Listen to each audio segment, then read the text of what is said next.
Salam, Bapak Ibu, Saudara-saudari kasih Tuhan. Kita jumpa kembali pada hari Rabu, tanggal 14 Juli 2021 dalam renungan harta sepanjang masa yang memuat 365 inspirasi yang akan membantu kita menemukan rahasia kehidupan dalam hari-hari hidup yang kita jalani hingga saat ini. Untuk itu mari kita berdoa. Terima kasih Bapa di surga, terima kasih Tuhan Yesus, terima kasih ya Roh Kudus, ketiganya yang esa, yang kudus kekal, Allah yang bertakhta di tempat yang maha tinggi, yang memelihara kami, menjaga, melindungi kami hingga saat ini. Oleh karena pertolongan Roh Kudus-Mu, kami boleh lagi memuji-muji, memuliakan nama-Mu, menyembah-Mu, dan mengucap syukur untuk semua kebaikan Tuhan di sepanjang hidup kami hingga saat ini. Terima kasih Bapa, terima kasih Tuhan Yesus, terima kasih Roh Kudus. Kuasai kami dengan kuasa Roh Kudus-Mu, berikan pengertian, hikmat pada kami, untuk mengerti dan memahami firman-Mu dan melakukannya dalam kehidupan kami di hari-hari yang terakhir ini. Terima kasih Bapa, ampuni dosa-dosa kami. Di dalam nama Tuhan Yesus firman hidup kami berdoa. Amin. Firman Tuhan bagi kita di hari ini terambil dari Mazmur 145 ayatnya yang pertama sampai dengan 21.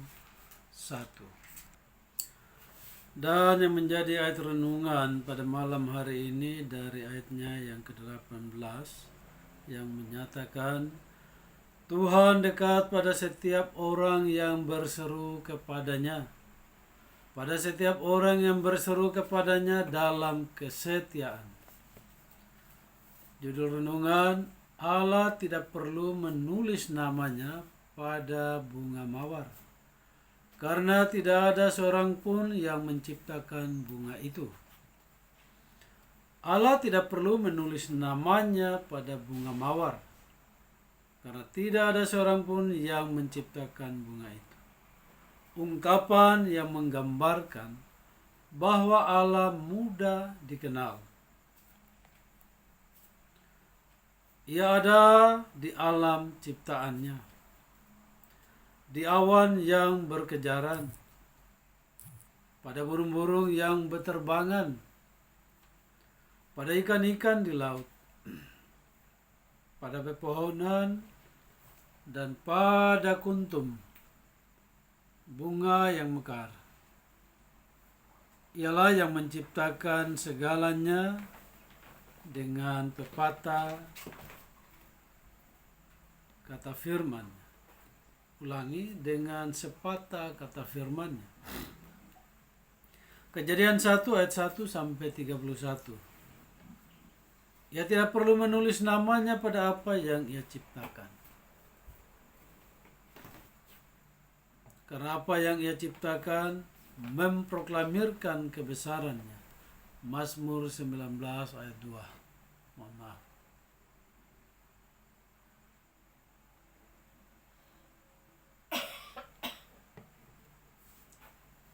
Salah satu cara untuk melihat kebesaran Tuhan adalah dengan mempelajari ciptaannya. Demikian ungkapan Aribowo P. dan Irianti E. dalam buku mereka, Enrich Your Life Every Day. Jadi saya ulangi lagi, Enrich Your Life Every Day. Di samping alam, Alkitab adalah buku yang paling lengkap memperkenalkan Allah. Simak apa yang dikatakan Alkitab perihal Allah. 1. Sifat Allah. Sifat Allah yang pertama, ia adalah roh. Yohanes 4 ayat 24. Allah itu esa. Ulangan 6 ayat 4. Allah memiliki pribadi. Yohanes 17 ayat 1 sampai 3. Allah itu Tritunggal, walaupun Allah itu satu, yang menyatakan dirinya dalam 3 persekutuan. Kejadian 1 ayat 1 sampai 3, 26, kemudian Matius 3 dan 16 dan 17. Sebagai Bapa, Ia tak terbatas dalam kasih, kuasa, dan hikmat. Ia adalah pencipta yang memiliki tujuan ilahi dalam apapun yang Ia kerjakan. Sebagai anak, Ia menyatakan kepada dunia siapa itu Bapa. Sebagai Roh Kudus, Ia menyatakan dirinya secara rohani kepada manusia. Jadi, saya ulangi lagi. Sebagai Bapa, Ia tak terbatas dalam kasih, kuasa, dan hikmat. Ia adalah pencipta yang memiliki tujuan ilahi dalam apapun yang Ia kerjakan. Sebagai anak, Ia menyatakan kepada dunia siapa itu Bapa. Sebagai Roh Kudus, Ia menyatakan dirinya secara rohani kepada manusia. Roh Kudus datang dalam diri orang-orang dalam perjanjian lama, memampukan mereka untuk bernubuat dan melakukan perkara-perkara ajaib. Roh Kudus adalah wakil Tuhan Yesus di dunia. Hadir saat Tuhan Yesus dibaptis dan dicobai di padang gurun. Ia memampukan orang percaya dan meyakinkan orang yang belum percaya. Jadi yang sudah percaya Tuhan akan terus dimampukan untuk tak percaya dan meyakinkan orang yang belum percaya. 2. Sifat Allah yang mendasar. Ia tak terbatas. 1 Raja-Raja 8 ayat 27. Maha kuasa dan tidak berdusta, atau melakukan sesuatu yang bertentangan dengan peraturan yang Ia tetapkan. Sifat dan tujuan agungnya. Ia maha hadir di setiap waktu dan segala tempat dalam alam ciptaannya. Ia maha tahu. Ia mengetahui apa saja pada saat yang bersamaan, seketika dan tanpa alasan. Ia tidak berubah. Yakobus 1 ayat 17. Yang ketiga, sifat Allah secara rohani. Ia menentang kejahatan dan segala sesuatu yang bertentangan dengan tujuan agungnya. Ia tidak memihak. Pertama Petrus 1 ayat 17. Ia panjang sabar. Keluaran 34 ayat 6. Ia maha kasih. Pertama Yohanes 8, ulangi, pertama Yohanes 4 ayat 8 dan 16. Ia Allah yang dapat membalas dan menghukum. Ulangan 32 ayat 35, Roma 12 ayat 19.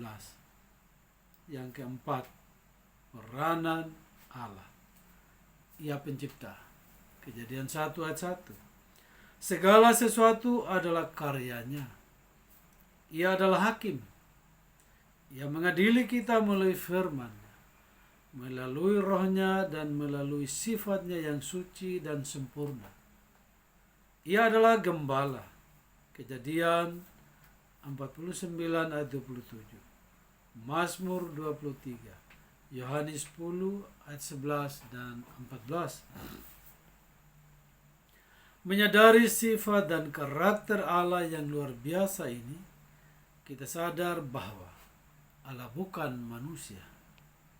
Ia tidak perlu menulis namanya pada bunga mawar untuk memperkenalkan dirinya, karena tidak ada seorang pun yang menciptakan bunga mawar itu. Ia ada dan hanya sejauh doa. Sekali lagi, Allah ada